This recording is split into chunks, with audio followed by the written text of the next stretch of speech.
Okay, so the numbers on this really jumped out at me. Imagine this. Yeah. A market that was already pretty significant. What, $51.7 billion just back in 2021? Yeah, already substantial. Right. Now get this. It's projected to more than double. We're talking soaring to like $120.8 billion by 2033. It's a huge leap. It really is. Yeah. We're talking about the global fiber market here. And, for you listening, we want this to be a shortcut, a fast track to getting up to speed on a sector that's just, well, critical. It's in our clothes. It's in high-tech stuff. Yeah. It's everywhere. It really is fundamental, isn't it? And often kind of overlooked. When we say global fiber market, Right. it's easy to just think textiles, like shirts and things. Sure. But it's way broader. We're talking advanced composites, in airplanes, wind turbine blades. Yeah. Then there's the optical fibers, literally the backbone of how we're communicating right now. Right. The internet. Exactly. Plus countless other industrial uses all over the world. It's sort of this invisible but completely essential infrastructure. Absolutely.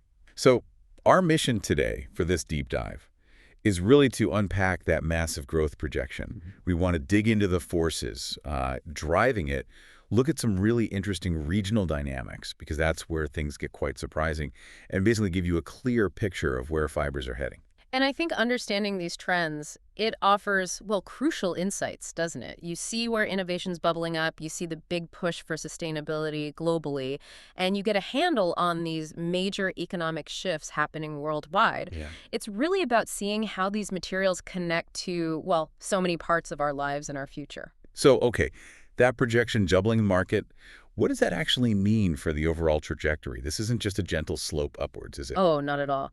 We're looking at what they call a compound annual growth rate, a CAGR, of 7.3%. 7.3%. Yeah, which is pretty robust, especially when you think about how big the market already is. Right. And this growth, it's not just happening randomly. It's being fueled by some specific powerful demands.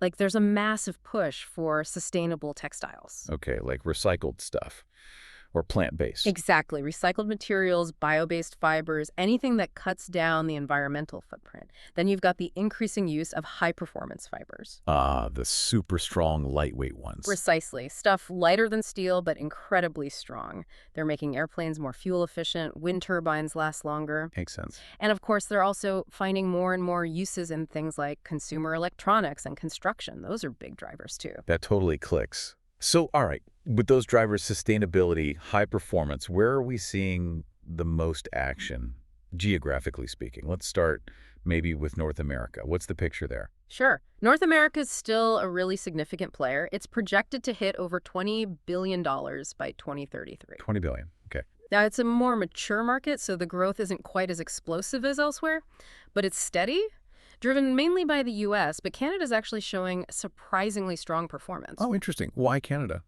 Well, Canada's growth rate is actually a bit higher. It seems there's a particularly noticeable demand there for eco-friendly fiber solutions and advanced composites. It really reflects that broader trend towards, greener industry. Right. That makes sense. And what about across the Atlantic? Europe's role in this? Europe's another major heavyweight. It's heading towards nearly $32 billion by 2033. 32 billion. Wow. Yeah, and within Europe, you see countries like France and Italy really standing out. Their growth is partly built on that strong tradition in high-quality textiles. Right? Of course. Fashion and design. Exactly. But there's also a very significant contemporary push towards circular economy initiatives. Right. You mentioned that. Really thinking about the whole life cycle. Precisely. Reducing waste, keeping resources in use. Meanwhile, you've got places like Germany and the UK, which remain vital hubs for, let's say, industrial fiber innovation, especially in those high-tech specialized applications. Okay. So established markets, holding strong, innovating. Now let's talk expansion. Where are things really taking off? Right. Well, without a doubt, the fastest growing region overall is Asia Pacific. It's just huge. How huge? Projected to more than double its revenues, it's expected to reach an incredible $52.6 billion by 2033. 52.6 billion just in Asia Pacific. Just in APAC, yeah. India specifically is a real standout there, experiencing remarkable growth. What's driving India's growth so much? It seems to be a combination of booming textile exports plus a rapidly expanding domestic market that's just hungry for these materials and new applications. Okay.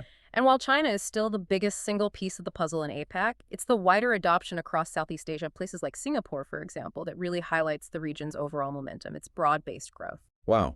Okay. Are there other regions showing that kind of, aggressive growth pattern? Absolutely. South America is another one to watch. It's on track to nearly triple its market size. Triple. Yeah, heading towards nearly $9 billion by 2033. This seems largely concentrated in the bigger economies like Brazil and Argentina. There are significant investments going into textile production and industrial fibers right across the region. Okay. Brazil, Argentina. Makes sense. Anywhere else? The Middle East also shows really impressive growth. It's set to cross $3.7 billion by 2033. And what's the driver there? Primarily big infrastructure and construction projects, lots of building going on, and the UAE is really leading the demand there. Gotcha. So lots of growth, but if someone's looking for the absolute standout, the real double-digit growth story, Yeah. we have to talk about Africa, right? This number really is an eye-opener. It absolutely is. Africa is currently the fastest growing region on the planet for fibers, period. Fastest growing. Okay, lay the numbers on us. All right, so the market there was about $772 million back in 2021. Small base, relatively speaking. Okay. But it's projected to soar to $2.8 billion by 2033. Wow, from 772 million to 2.8 billion. Exactly.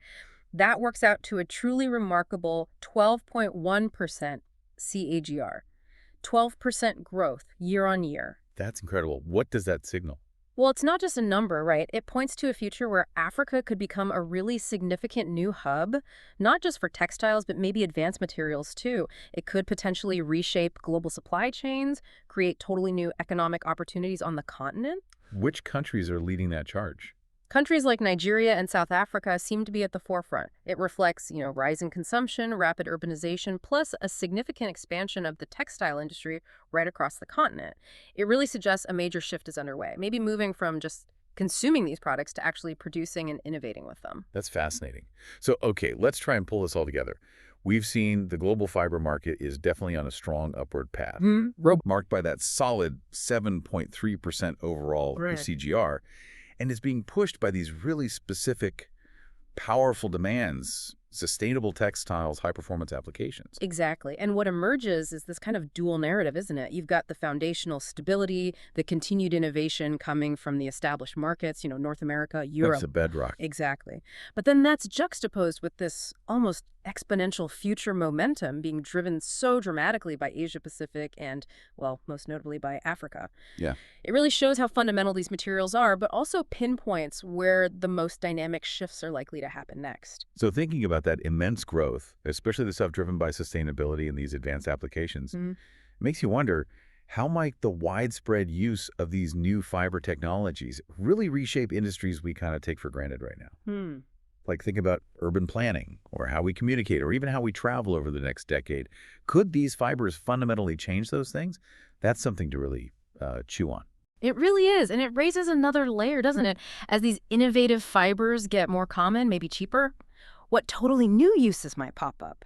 Things we haven't even invented or thought of yet. Yeah, the unforeseen applications. Exactly. Could that open up entirely new markets? Or maybe even create new challenges we haven't anticipated? It's about materials we're really only just starting to fully harness.